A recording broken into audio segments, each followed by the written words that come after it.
এখনকার সময়ে ধর্ম নিয়ে কথা বলা বেশ দুঃসাহসী কাজ, কারণ এর সব দিকেই ধার। প্রথমে আস্তিক নাস্তিক, এরপর হিন্দু মুসলমান, এরপর শিয়া সুন্নি, অতঃপর আহলে হাদিস আহলে সুন্না, বিতর্ক চলতেই থাকবে। তবে মনোযোগ দিয়ে শেষ লাইন পর্যন্ত দেখলে আপনি যেই মতাবলম্বী হন, এই ভিডিওটি আপনার চিন্তায় একটা আমূল পরিবর্তন আনবে, এটা জোর দিয়ে বলতে পারি। Well, you will not be entertained, I am not a comedian, কিন্তু আপনি অনেক সমৃদ্ধ হবেন। এসব আমার ব্যক্তিগত ভাবনা বা দৃষ্টিভঙ্গি। আমার বোঝায় অবশ্যই ভুল থাকতে পারে, আবার আমার বক্তব্যকেও আপনি ভুল বুঝতে পারেন। তাই আপনার ভাবনা বা মতামত কমেন্টে জানালে আমরা সবাই নিজেদের আরও সমৃদ্ধ, আরও পরিণত করার সুযোগ পাব। আমি কোনো ধর্ম প্রচারক নই। আমার আলোচনার উদ্দেশ্য কারো ধর্ম বিশ্বাস অবিশ্বাসকে প্রভাবিত করা নয়, বরং আমাদের সামগ্রিক আচার আচরণে ধর্মের প্রভাব বা ধর্মীয় ব্যাখ্যার ভূমিকা বিশ্লেষণ করা। আমি পার্সোনাল ডেভেলপমেন্ট ট্রেনার, তবে পার্সোনাল ডেভেলপমেন্টের আলোচনায় ধর্ম নিয়ে কেন কথা বলছি, এই ভিডিওতে তার জবাব পাবেন। ধর্মের মৌলিক শিক্ষা কী, কোর বিউটি কী, সেটাই এই ভিডিওর মূল বক্তব্য। ধর্ম বিষয়ক কোনো বক্তব্যকে বৈজ্ঞানিক না অবৈজ্ঞানিক হিসাবে নেব, এটা প্রাথমিকভাবে নির্ভর করে আমাদের এক্সিস্টিং ধর্মীয় বিশ্বাস বা রিলিজিয়াস মাইন্ডসেটের উপর। পৃথিবীর সব মানুষের কাছেই, এমনকি নাস্তিকদের কাছেও তাদের ধর্মীয় বিশ্বাস বিজ্ঞান ভিত্তিক, সার্বজনীন সত্য। কিন্তু বিজ্ঞান মানে যেটা আমরা বিশেষভাবে জানি, যে সম্পর্কে আমাদের কাছে এভিডেন্স আছে। আর বিশ্বাস হচ্ছে যেটা জানি না কিন্তু বিশ্বাস করি। যেমন আপনার দুটো হাত আছে এবং আপনি এটা জানেন, তো আপনি নিশ্চয়ই বলবেন না যে আমি বিশ্বাস করি আমার দুটি হাত আছে, কারণ আপনি এটা জানেন। আল্লাহ, আসমানি কিতাব, পরকাল, ফেরেশতা, এসবকে কি জানতে বলা হয়েছে না বিশ্বাস করতে বলা হয়েছে? বিশ্বাস। আল্লাহর অস্তিত্ব প্রমাণ করতে হলে সেটা আল্লাহই সবচেয়ে ভালো করতে পারতেন। তিনি সরাসরি মানব জাতির উদ্দেশ্যে ভাষণ দিতে পারতেন। আবার যারা স্রষ্টায় বিশ্বাস করেন না, সেই অবিশ্বাসও কিন্তু বিশ্বাস, বিজ্ঞান নয়। Absence of evidence is not the evidence of absence. America আবিষ্কারের আগেও আমেরিকা ছিল, শুধু মেইন স্ট্রিম ওয়ার্ল্ডের মানুষ জানতো না। এখন ধর্ম কেন বিশ্বাস ভিত্তিক, প্রমাণ বা বিজ্ঞান ভিত্তিক নয়? কারণ faith is a stronger than fact, myth is a stronger than history, imagination is better than knowledge. সকল দেশের রানী সেজে আমার জন্মভূমি। We know that this is not fact. এটা আমার বিশ্বাস, আমার ভালো লাগা, ভালোবাসা, ইটস ফেইথ। এই দেশের প্রতি এই নিঃশর্ত ভালোবাসার টানেই মানুষ জীবন বিলিয়ে দেয়। এই যুক্তি, প্রমাণ, বিচার, বিশ্লেষণের ঊর্ধ্বে যে ভালোবাসা, তার চেয়ে শক্তিশালী আর কিছুই নাই। একই কারণে ধর্মকে যুক্তিতর্কের ঊর্ধ্বে রাখাই শ্রেয়। সবার ধর্মবিশ্বাসকে যথাযথ সম্মান প্রদর্শন করতে হবে। পৃথিবীর সব সভ্য দেশেই মানুষের ধর্মবিশ্বাসকে বিনা বিতর্কে সম্মান করা হয়, কারণ দিন শেষে লাকুম দিনুকুম ওয়ালিয়া দিন। নিউ ইয়র্কে নামাজের সময় মসজিদ এরিয়ায় ডাবল পার্ক করে আমরা নামাজ পড়ি, নো পার্কিং টিকিট। অন্য সময় ডাবল পার্ক করে চলে গেলে শুধু টিকিট না, আপনার গাড়ি টো করে নিয়ে যাবে। আপনি আরেকজনের ধর্মবিশ্বাসকে রেসপেক্ট করলে বিপরীতে নিজের ধর্মবিশ্বাসের জন্য সম্মান বয়ে আনবেন। বিপরীতটাও সত্যি। যাই হোক, ধর্মীয় সত্যতা নির্ণয়ের মাপকাঠি হিসাবে এখন বিজ্ঞান বেশ জনপ্রিয়। এই বিজ্ঞান বলতে আসলে কি বোঝায় এবং এসব তথাকথিত বৈজ্ঞানিক ব্যাখ্যা আসলে কতখানি প্রয়োজনীয় বা প্রাসঙ্গিক, তাই এই সিরিজের দ্বাদশ ভিডিওতে আলোচনা করেছি। আমি ধর্মীয় উগ্রবাদ নিয়ে ঢাকা বিশ্ববিদ্যালয়ে পিএইচডি গবেষণা শুরু করি, যদিও আমেরিকায় চলে আসায় গবেষণা আর শেষ করতে পারিনি। ধর্মীয় চরমপন্থা নিয়ে আমার একাধিক রিসার্চ আর্টিকেল প্রকাশিত হয়। আমার অবজারভেশন বলছে এসব যুক্তিতর্কের রসদ ধর্মীয় উগ্রবাদ ছড়ায়। প্রথমে কথা কাটাকাটি, তারপর গালাগালি, এরপর হাতাহাতি, কোপাকুপি, ব্যাস ময়দান গরম হয়ে গেল। আর কেউ একজন এসে বন্দুক ধরায় দিয়ে বলবে, আহা খালি হাতে কেন? হোলি আর্টিজানে যারা বাংলাদেশের ইতিহাসে সবচেয়ে ঘৃণ্য সন্ত্রাসী হামলা চালায়, এই হোলি আর্টিজানের ঘটনায় কি পরিমাণ ক্ষয়ক্ষতি হয়েছে, আলেম ওলামা, মাদ্রাসা শিক্ষার্থী, ধর্মকর্মে আগ্রহী সবাই কি পরিমাণ হয়রানির শিকার হয়েছেন ভাবতে পারেন?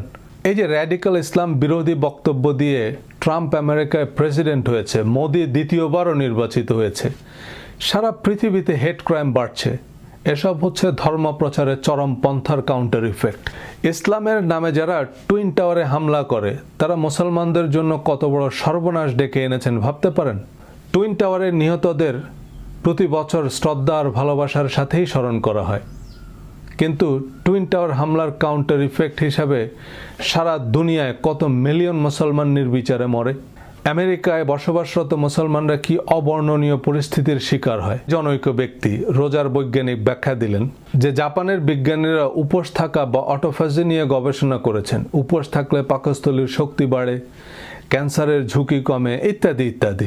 এসব ব্যাখ্যা ফেসবুকে ভাইরাল, কিন্তু এসব তো অটোফেজির ফজিলত, রোজার ফজিলত নয়। উপোস থাকা আর রোজা এক নয় স্যার।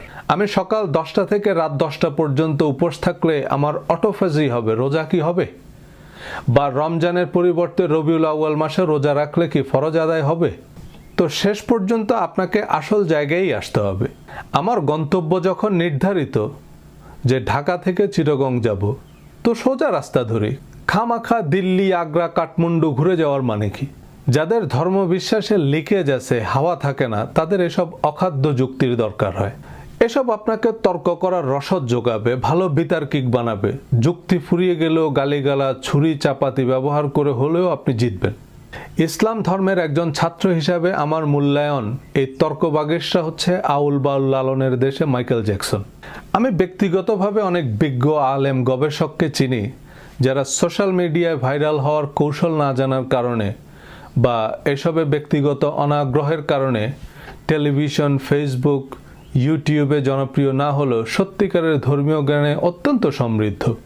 কিন্তু তথাকথিত ধর্মবেত্তা এসব অ্যাটেনশন ইঞ্জিনিয়ারদের কারণে প্রকৃত আলেমদের খুঁজে পাওয়া এবং ধর্মের যে মূল সৌন্দর্য তা অনুধাবন করা হয় না। খোদ মার্কিন যুক্তরাষ্ট্রে যেখানে most popular and best selling কবি আল্লামা জালালউদ্দিন রুমি, যেখানে পৃথিবীর ইতিহাসের সর্বকালের সেরা 100 বইয়ের তালিকায় আছে আল্লামা শেখ সাদির বোস্তা, সেখানে আমরা দল বেঁধে প্যারাডক্সিক্যাল সাজিদ পড়ি। ইমাম গাজ্জালি, ইবনে খালদুন, ইবনে রুশদ, এদের চিন্তা দর্শনে আমাদের পৌঁছায় না। আর কোরআন তো জাস্ট মুখস্থ করার জন্য। এসব অপ্রাসঙ্গিক যুক্তি প্রমাণ আমাদের যে কারণে দরকার তা হচ্ছে আমাদের ধর্মবিশ্বাস এখন শুধু অনুভূতি সর্বস্ব। আমরা যারা ধর্মের আগে পিছে নাই, ফরজ, ওয়াজিব, সুন্নত, সিরাতের কোনো খবর নাই, তারাই অনুভূতির পাল তুলে বসে আছি। কেউ কিছু বললেই সেটা নিজ দায়িত্বে অনুভূতিতে লাগাতে হবে। আমাদের এখন স্রষ্টায় বিশ্বাস বা কোরআন অনুসরণের চেয়ে নবীর অবমাননাকারী, কোরআন অসম্মানকারী অমুসলিম বা ধর্মবিদ্বেষী বর্ণবাদী নাস্তিকদের সাথে অশ্লীল অশ্রাব্য তর্কের লড়াইয়ে জেতা জরুরি। গালিগালাজের প্রতিযোগিতায় চ্যাম্পিয়ন হওয়া চাই। শুয়ারের সাথে কুস্তি লড়তে গিয়ে আমাদের ময়লায় নেমে পড়তে হবে। নিজের গায়ের গন্ধে যেন শুয়ার পালায় সে কৌশল নিতে হবে। যুগে যুগে দেশে দেশে যারা ধর্ম প্রচার ও প্রতিষ্ঠা করেছেন তারা চরম আত্মত্যাগ, পরম ধৈর্য আর সর্বোত্তম আচরণ দ্বারা মানুষকে ধর্মে আকৃষ্ট করেছেন। আমার এ ঘর ভাঙিয়াছে যে বা আমি বাঁধি তার ঘর, আপন করিতে কাঁদিয়া বেড়াই যে মোরে করেছে পর। কিন্তু ধর্ম প্রতিষ্ঠার পর কিছু সুবিধাভোগী ধর্ম ব্যবসায়ী ধর্মের অপব্যাখ্যা দিয়ে ধর্মের আড়ালে নিজেদের স্বার্থ হাসিলে অত্যাচারী বিলাসী রাজা হয়ে ওঠে। তখনই সাম্রাজ্য পতনের মতো মানুষ ধর্মবিমুখ হতে শুরু করে। যারা লাইনে লাইনে সংখ্যাগরিষ্ঠ মুসলিম দেশে এই হবে না ওই হবে না বলছেন, তারা কি আমাদের কথা ভাবেন যে আমেরিকায়, ইউরোপে তো মুসলমানরা সংখ্যালঘু? কয়েকজনকে দেখলাম আমেরিকায় বসে ফেসবুকের মাধ্যমে দেশে ইসলাম কায়েম করেন, বিধর্মীদের কাছ থেকে জিজিয়া কর আদায় করেন। তো এমন একজনকে জিজ্ঞেস করলাম, ভাই আমেরিকায় তো আমরা সংখ্যালঘু, তো এরা যদি আমাদের কাছে জিজিয়া কর দাবি করে? বলেন না, এটা তো মানবাধিকারের দেশ। দেখুন, আমরা ধার্মিক কারণ তাতে সব দিক থেকেই আমাদের স্বার্থ রক্ষা হয়। ধর্মের নামে যেসব বর্বরতা, নিষ্ঠুরতা আমরা দেখি, এদেরকে ধার্মিক বললে কেন মানুষ ধর্মে অনাগ্রহী হবে না? মসজিদ ভাঙে ধার্মিকেরা, মন্দির ভাঙে ধার্মিকেরা, তবুও তারা দাবি করে তারা ধার্মিক। ফেসবুকে আস্তিক নাস্তিক বিতর্কের যেসব গ্রুপ আছে, সেখানে মস্ত বড় সব কুস্তিগিরদের কমেন্ট পড়ে নিজেকে একটু জিজ্ঞেস করুন, এসব কি একজন ধার্মিকের ভাষা হতে পারে? আপনি আরেকজনের ধর্মকে গালি দিচ্ছেন, তো সে গালি জানে না? নাস্তিক বেচারার তো কোনো ধর্ম নাই, ধর্মগ্রন্থ নাই, নবী বা আদর্শ নাই, কিন্তু আমি আমার ধর্ম থেকে কি শিখলাম? প্রতিটা ধর্মের, এমনকি ধর্ম নিরপেক্ষতার মৌলিক শিক্ষা প্রায় একই। ধর্ম নিরপেক্ষতা মানে ধর্ম অবমাননা নয়। কিন্তু মন্দ লোকগুলোই এখন ধর্মের মালিক বা প্রতিনিধি সেজে ধর্মের নামে বা ধর্মনিরপেক্ষতার নামে অসহিষ্ণুতা, সাম্প্রদায়িকতা, প্রতিহিংসা ছড়াচ্ছে। মর্গ্যান ফ্রিম্যান খুব চমৎকার বলেছেন, "There is no bad religion, there are only bad people." কোনো অসভ্য ধার্মিক অধার্মিকের সাথে লড়তে গেলে আপনাকে তো আরও বেশি অসভ্য হতে হবে। তাই সিম্পলি ইগনোর দেম, কারণ এরা কোনো ধর্ম বা মতবাদের প্রতিনিধি নয়। শেখ সাদি রহমতুল্লাহ আলাইহির কবিতা নিশ্চয়ই মনে আছে, কুকুরের কাজ কুকুরে করেছে, কামড় দিয়েছে পায়, তাই বলে কি কুকুরকে কামড়ানো মানুষের শোভা পায়? আমাদের কি আদৌ এসব বিতর্কের প্রয়োজন আছে? এসব বিতর্কের আউটকাম কি? এসব বিতর্কে জড়িয়ে আমরা বিরোধী মতকে প্রমোট করছি। একজন অখ্যাত হিন্দু মহিলা ট্রাম্পের কাছে গিয়ে কি বলেছে সেটা হোয়াইট হাউসের ওয়েবসাইটে গিয়ে আমাদের কতজন দেখেছেন বা দেখতেন? শখানেক। ইউরোপ আমেরিকায় যারা সে ভিডিও দেখলে দেশের ভাবমূর্তি ধ্বংস হয়ে যেত, তাদের কতজন বাংলাদেশকে সুইজারল্যান্ড মনে করেন? বা কতজন তার এই ইংরেজি বুঝত বা তার সে বক্তব্যকে আমলে নিত?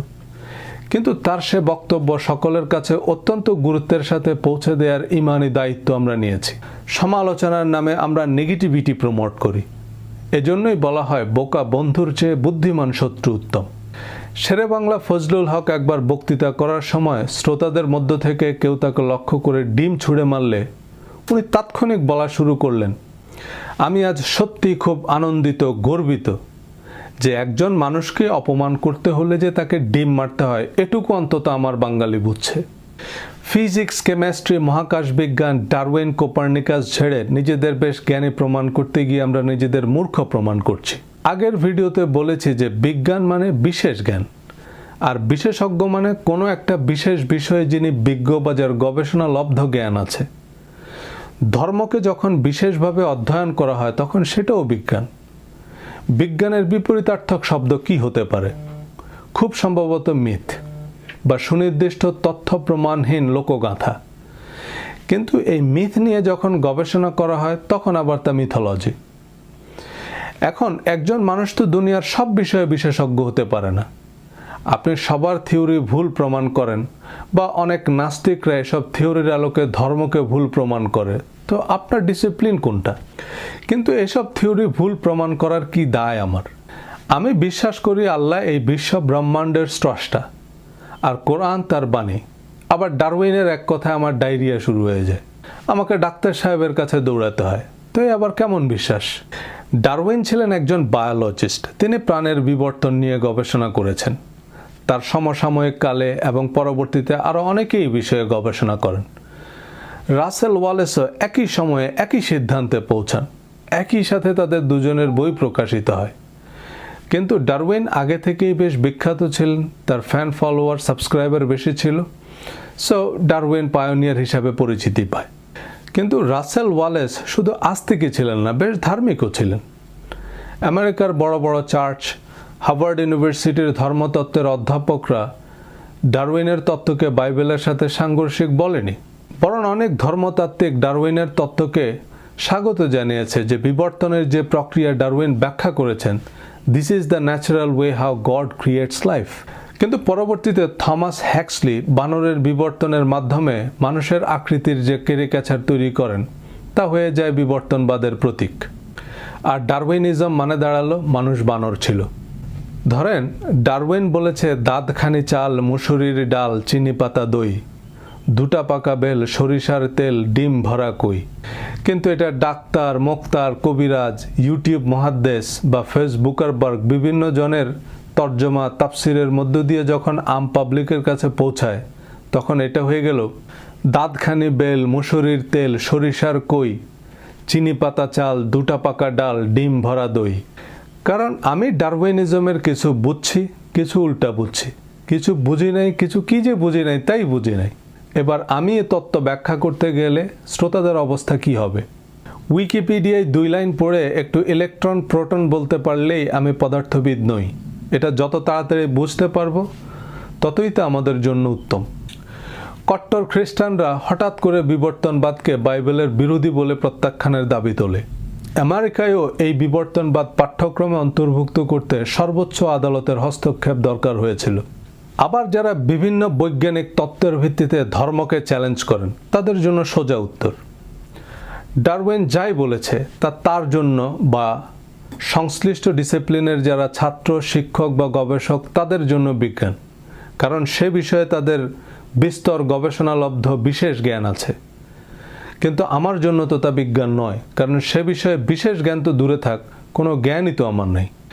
আচ্ছা, বহু চেষ্টা তদবির করে না হয় বিবর্তনবাদ বুঝলাম, তো কালকে আবার আরেক বিজ্ঞানী আবর্তনবাদের থিওরি দিবে, তা আমি মানুষ একজন কয়টা বুঝবো?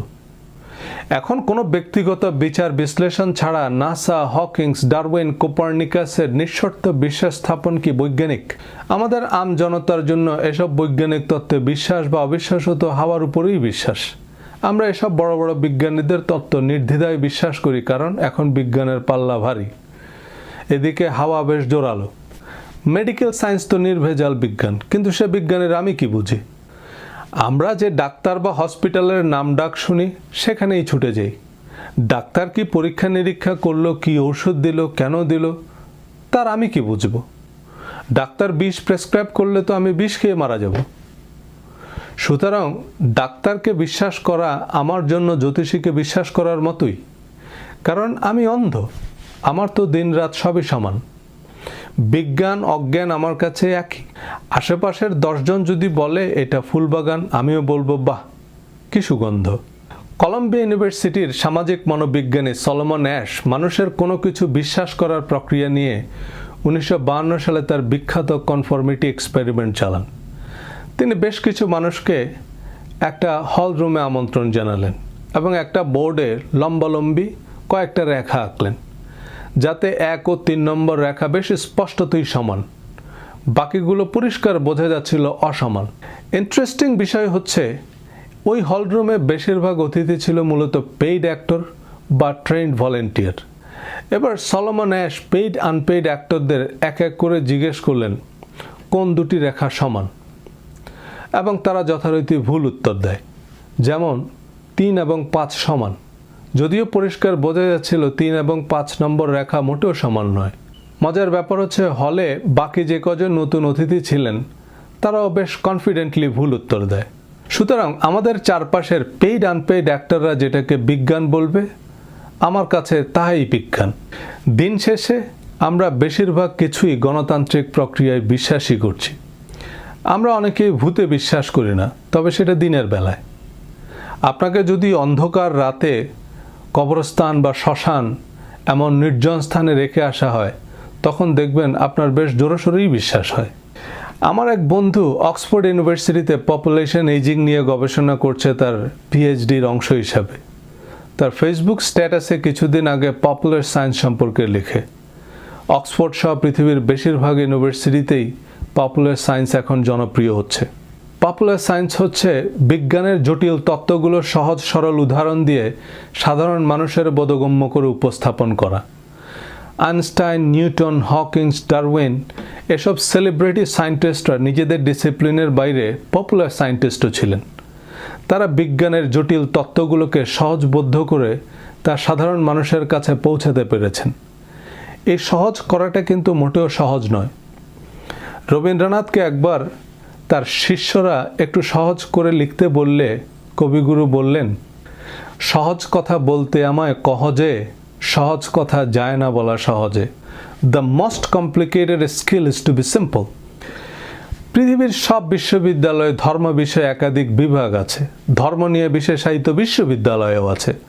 সেখানে বিশেষজ্ঞ অধ্যাপক আছেন, ডক্টরাল, পোস্ট ডক্টরাল গবেষক আছেন। মঙ্গল গ্রহ নিয়ে যারা গবেষণা করেন শুধু তারাই বিজ্ঞানী নয়, যারা ধর্ম নিয়ে গবেষণা করেন তারাও বিজ্ঞানী। এবার সত্যিকারের ধর্মবেত্তাদের, ধর্ম বিশারদদের পপুলার সায়েন্সে মনোযোগ দিতে হবে। অপ্রয়োজনীয়, অপ্রাসঙ্গিক, গুরুত্বহীন বিষয়গুলোকে বাদ দিয়ে ধর্মের মৌলিক শিক্ষা সাধারণ মানুষের জন্য সহজবোধ্য করে উপস্থাপন করা সময়ের দাবি। লিস্ট ইম্পর্ট্যান্ট এজেন্ডাগুলো টপ প্রায়োরিটি লিস্টে থাকলে মোস্ট ইম্পর্ট্যান্ট এজেন্ডা আলোচনার বাইরে চলে যাবে। আগেই বলেছি এই সহজ করাটা সহজ নয়। টেলিভিশনে বিভিন্ন ইসলামী অনুষ্ঠানে যারা বিখ্যাত আলোচক, ওয়ায়েজিন আছেন, অনেকের সাথেই আমার ব্যক্তিগত সখ্যতা আছে। অনেকেই একমত যে আমরা অতি নগণ্য বিষয়গুলো নিয়েই বেশি সময় নষ্ট করছি। কিন্তু কিছু করার নাই। দাড়ি টুপি পাঞ্জাবি বাদ দিলে আমার ওয়াজ আর কেউ শুনবে না, আমার পেছনে কেউ নামাজ পড়বে না। প্রশ্নোত্তর পর্বে মানুষ আরও গুরুত্বহীন প্রশ্ন করে, যেমন চামচ দিয়ে খাওয়া যাবে কিনা, গরম পানি দিয়ে গোসল করা শরিয়া সম্মত কিনা। এসব উত্তর না দিলে তো আমার ইমামতিই থাকে না, বলবে হুজুর কিছু জানে না। কিন্তু এগুলো নেহায়তই কমন সেন্স। আপনি হাত দিয়ে, চামচ দিয়ে, টকবি দিয়ে যেমনে খুশি অমনে খান। এগুলো কি আল্লাহ ঠিক করে দিবে নাকি?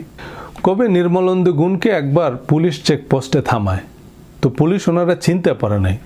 একজন হঠাৎ বলে উঠল, এই তোমার মোচ এত বড় কেন? তো কবি হেসে বললেন, কার মোচ কত বড় হবে এটাও কি সরকার ঠিক করে দিবে? একইভাবে আমি ঠান্ডা পানি দিয়ে গোসল করব নাকি গরম পানি দিয়ে গোসল করব, এটাও আল্লাহ ঠিক করে দিতে হবে। আমার আক্কেল নাই। দেখুন, আমি ওয়াজও করি না, ইমামতিও করি না, তাই আমি যত সহজে এই কথাগুলো বলতে পারি, অন্যরা চাইলেও সেটা পারেন না। আমরা কোনো কোম্পানির এসইউভিকে সাধারণত জিপ বলি, কারণ জিপ এসইউভি ছাড়া অন্য কোনো ধরনের গাড়ি বানায় না। এটি ব্র্যান্ডিং। একজন ধর্মপ্রাণ মুসলমান মাত্রই আমরা কি বুঝি? তিনি জীবন মৃত্যুর সন্ধিক্ষণেও নামাজ কাজা করবেন না। যত দীর্ঘ, যত গরমের দিনই হোক রোজা ভাঙবেন না। লাখ টাকা দিলেও শূকরের মাংস, মদ বা সুদ খাবেন না। সামর্থ্য থাকলে একাধিকবার হজ করবেন, ওমরা করবেন। রাত জেগে তাসবিহ তাহলিল করবেন, কোরআন তেলাওয়াত করবেন। দাড়ি টুপি পাঞ্জাবি বা হিজাব তো অবশ্যই। মসজিদের জন্য মুক্ত হস্তে দান করবেন। হ্যাঁ, অসংখ্য ধর্মপ্রাণ মানুষ আছে যারা কেবল আল্লাহর সন্তুষ্টির জন্যই লোকচক্ষুর অন্তরালেই এসব করেন। কিন্তু আমাদের নামাজ, রোজায়, পোশাক, পর্দায় অন্য আরেকজন মানুষের উল্লেখযোগ্য কিছুই যায় আসে না। এগুলো হচ্ছে মূলত আত্ম উন্নয়নের রেসিপি, আত্মনিয়ন্ত্রণের formula, process to purify oneself.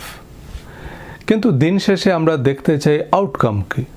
আপনার বিরিয়ানি যদি মুখেই দেয়া না যায়, তো আপনি কেকা ফেরদৌসি হলেও কারো কিছু যায় আসে না। নাও ইম্যাজিন এ ডিফারেন্ট ইমেজ, যে একজন মুসলমান মাত্রই সে জীবন মৃত্যুর মাঝখানেও মিথ্যা কথা বলে না, না খেয়ে মারা গেলেও চুরি করে না, প্রতারণা করে না, আমানতের খেয়ানত করে না, কোনো অবস্থাতেই প্রতিশ্রুতি ভঙ্গ করে না, মানুষের অনুপস্থিতিতে তার দোষ ত্রুটি নিয়ে কথা বলে না, কারো নামে মিথ্যাচার করে না, কথায় আচরণে কাউকে কষ্ট দেয় না, কারো সাথে দুর্ব্যবহার করে না, চাকুরিতে পেশায় কোনো অসৎ উপায় অবলম্বন করে না, ব্যবসায় অনিয়ম করে না, অহংকার, হিংসা, লোভমুক্ত, যা আছে তাতেই সন্তুষ্ট, অসহায় বিপদগ্রস্ত কেউ মুসলমানের কাছে গেলে খালি হাতে ফিরে না, চরম শত্রুর অমঙ্গল কামনা করে না। জি হ্যাঁ, এসবই ধর্মের মৌলিক শিক্ষা। এটাই একজন প্রকৃত মুসলমানের বৈশিষ্ট্য। এই বৈশিষ্ট্য না থাকলে যত বড় মসজিদের পেশ ইমামই হোক, সে গুলিস্তানের নকল আইফোনের মতোই ফেক মুসলমান। তারা মুসলমান মনে করছেন তো ঠকছেন। বলেন, এসব যদি হয় সকল মুসলমানের চরিত্র, বৈশিষ্ট্য বা ধর্ম, তাহলে কি ইসলাম ধর্ম আপনাকে প্রচার করতে হবে? না। রোলস রয়েসের বিজ্ঞাপন দেয়া লাগে না, বিজ্ঞাপন দেয়া লাগে ফেয়ার অ্যান্ড লাভলির, কারণ এটা কোনো কাজ করে না। Believe me, I tried that shit. মুসলমানরা যদি সত্যি সত্যি মুসলমান হতো, তবে কোনো মুসলিম দেশে থানা, পুলিশ, কোর্ট কাছারি কিছুই লাগতো না। সে দেশের জিডিপি, জিআরপি যাই হোক, সে দেশ পৃথিবীর স্বর্গ। প্রীতীয় প্রেমের পুণ্য বাঁধনে যবে মিলি পরস্পরে, স্বর্গ আসিয়া দাঁড়ায় তখনই আমাদেরই কুড়ে ঘরে। আমার একটি ভিডিওতে একজন কমেন্ট করেছেন যে একবিংশ শতাব্দীতে ধর্মের প্রয়োজন নেই। With all due respect, I beg to differ. ধর্মের চেয়ে শক্তিশালী আর কি আছে? রোজায় একজন মুসলমান ক্ষুধা তৃষ্ণায় কাহিল, তবু একটু খাবার বা পানি খাচ্ছে না, যে কেউ না দেখলেও আল্লাহ দেখছেন। স্বর্গের আশায় মানুষ আত্মঘাতী হামলা চালায়, নিজে মরছে, নিরীহ নিরপরাধ মানুষ মরছে, নিজের পরিবার পরিজনদের আজীবনের জন্য অপরাধী বানিয়ে যাচ্ছে, কারণ কেউ না কেউ তাকে বোঝাতে পেরেছে যে এটাই ধর্ম, স্বর্গলাভের সহজ পথ। এবার এই মানুষটাকে যদি বোঝানো যায় যে তুমি মিথ্যা বললে, চুরি করলে, গীবত করলে, হিংসা, দম্ভ, প্রতারণা করলে, আর কেউ না জানলেও আল্লাহ তো জানবে, তুমি নিশ্চিত নরকে যাবে। তাকে যদি বুঝিয়ে দেয়া যায় যে ধূসর মরুর ঊষর বুকে বিরাট যদি শহর গড়, একটি জীবন রক্ষা করা তার চেয়ে অনেক বড়। সব ধর্মাবলম্বীদের বেলায় এই কথাগুলো প্রযোজ্য। আমি অন্য ধর্ম সম্পর্কে এক্স্যাক্টলি জানি না বলেই ইসলাম ধর্মের উদাহরণ দিচ্ছি। এভাবেই ধর্মের সঠিক করণীয় বর্জনীয় বিষয়গুলো একজন মানুষের মধ্যে ইনস্টল করে দিতে পারলে সে মানুষটা তো কোহিনূরের চেয়েও দামি। কোনো পুলিশ গোয়েন্দা সিসি ক্যামেরা ছাড়াই সে ভালো কাজ করে, কেউ না দেখলেও সে মন্দ কাজ করে না, কারণ স্রষ্টা তো দেখছেন। আমেরিকাকে বলা হয় ল্যান্ড অফ ল। এখানে খুব ভালো ভালো আইন আছে এ কারণে নয়, বরং এখানে মানুষ আইন মেনে চলে। এই আইন মেনে চলাই সবাই অভ্যস্ত। এটা সবসময় বন্দুকের ভয় নয়, বরং ওই যে সলোমন অ্যাশের কনফর্মিটি থিওরি, সবাই আইন মেনে চলে তাই আমিও মানি, আবার কেউ মানে না তো আমিও মানি না। বিভিন্নভাবে নাগরিক সচেতনতা তৈরি করা হয়, আইন মেনে চলায় উদ্বুদ্ধ করা হয়। তাতে প্রায় 90% মানুষ আইনের প্রতি শ্রদ্ধাশীল, বাকি 10%-এর জন্য পর্যাপ্ত পুলিশি ব্যবস্থা আছে। কিন্তু 90% আমেরিকান যদি ডেসপারেট হয় যে আমরা আইন মানব না, তাহলে পুরো law and order system collapse করবে। সুতরাং কেউ যদি মনে করে ধর্মের আর প্রয়োজন নাই, তবে তিনি ধর্ম বলতে দাড়ি টুপি বা শাখা সিঁদুর বুঝেছেন, গরু বা উটের মুত খাওয়াকে বুঝেছেন। এবং এ দায় আমাদের ধর্মগুরুদের উপরেই বর্তায়। আমাদের নামাজ রোজায় যদি আমাদের আচরণে অভ্যাসে কোনো উন্নতি না আসে, তবে নামাজ রোজার কোনো মূল্যই আল্লাহর কাছে নাই। নিশ্চয়ই নামাজ মানুষকে অশ্লীল ও মন্দ কাজ থেকে ফিরায় রাখে। সুতরাং যার নামাজ তাকে অশ্লীল ও মন্দ কাজ থেকে ফিরাতে পারে না, তার নামাজ নামাজই না। আমি বেশ কনজারভেটিভ মাদ্রাসায় পড়েছি, যেখানে নামাজ না পড়লে বা টেলিভিশন দেখলে পিটিয়ে অজ্ঞান করে ফেলত।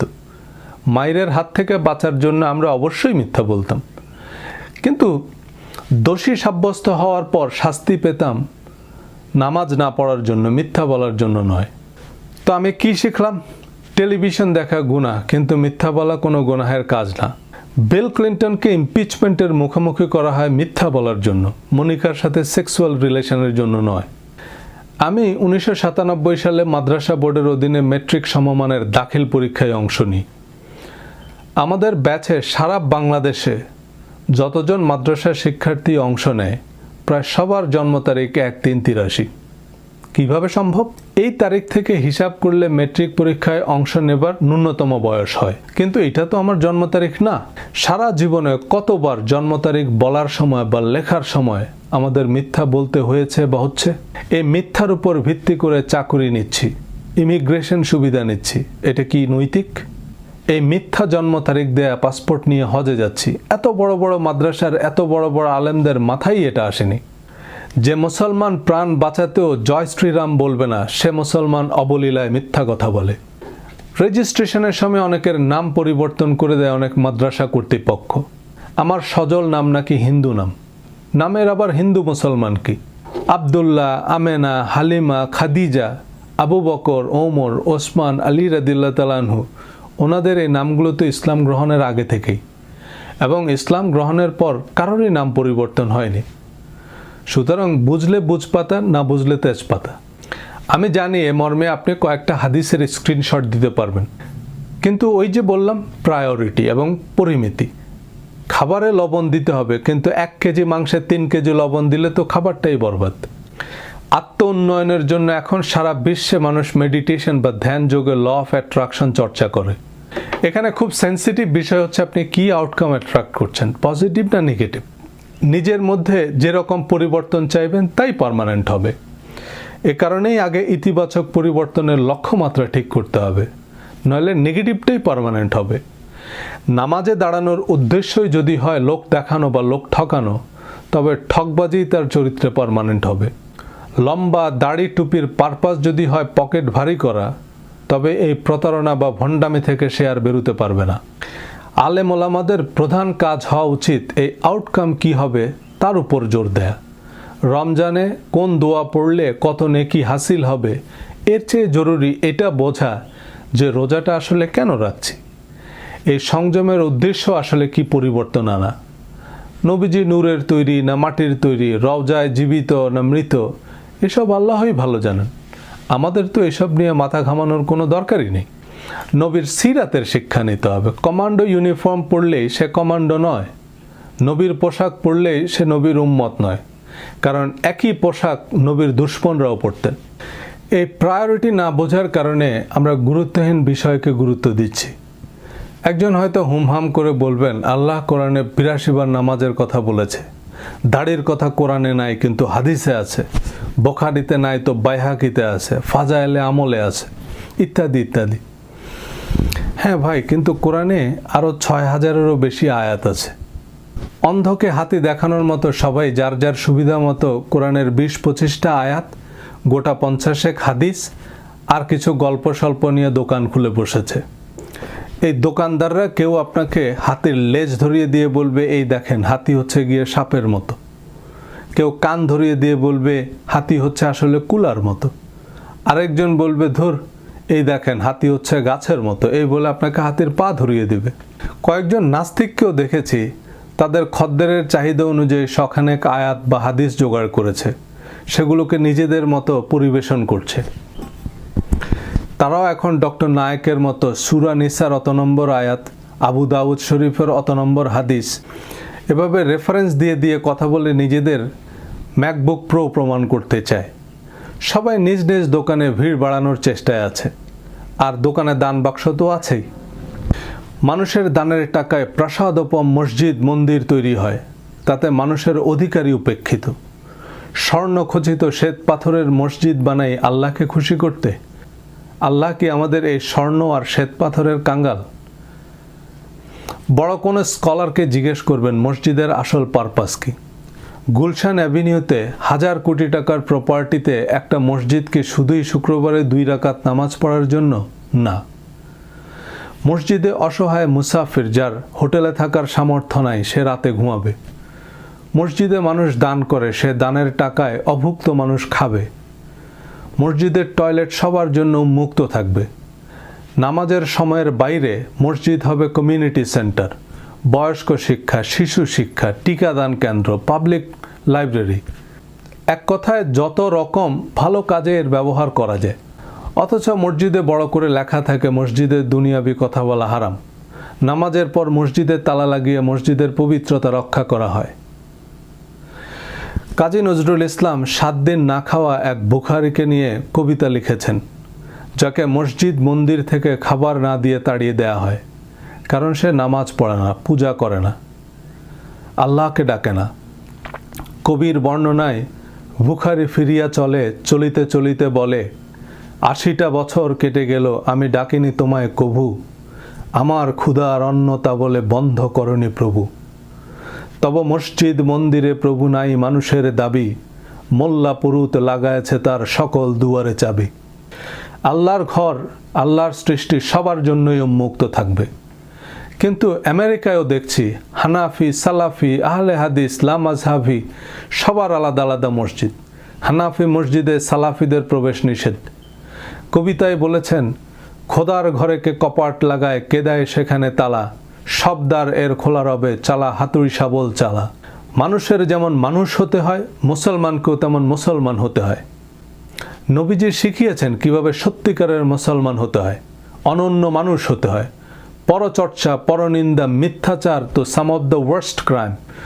নবীজি বলেছেন ৩ জন মানুষ এক জায়গায় থাকলে ২ জন ফিসফিস করে কোনো কথা বলবে না, কারণ তাতে ৩য় জন বিব্রত হয়। নবীজিকে এক সাহাবী জিজ্ঞেস করলেন, মুসলমানদের মধ্যে শ্রেষ্ঠ মুসলমান কে?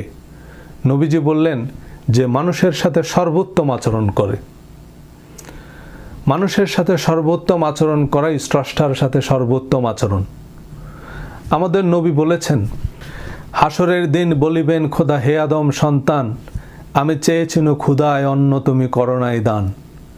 মানুষ বলিবে, তুমি জগতের প্রভু, আমরা কেমনে খাওয়াবো তোমারে, সে কাজ কি হয় কভু? বলিবেন খোদা, ক্ষুদিত বান্দা গিয়েছিল তবদারে, মোর কাছে তুমি ফিরে পেতে তাহা যদি খাওয়াইতে তারে। দেখুন, শুধু নামাজ, রোজা, তাওয়াফ, তেলাওয়াতের জন্য তো মানুষকে দুনিয়াতে পাঠানোর কোনো দরকার ছিল না।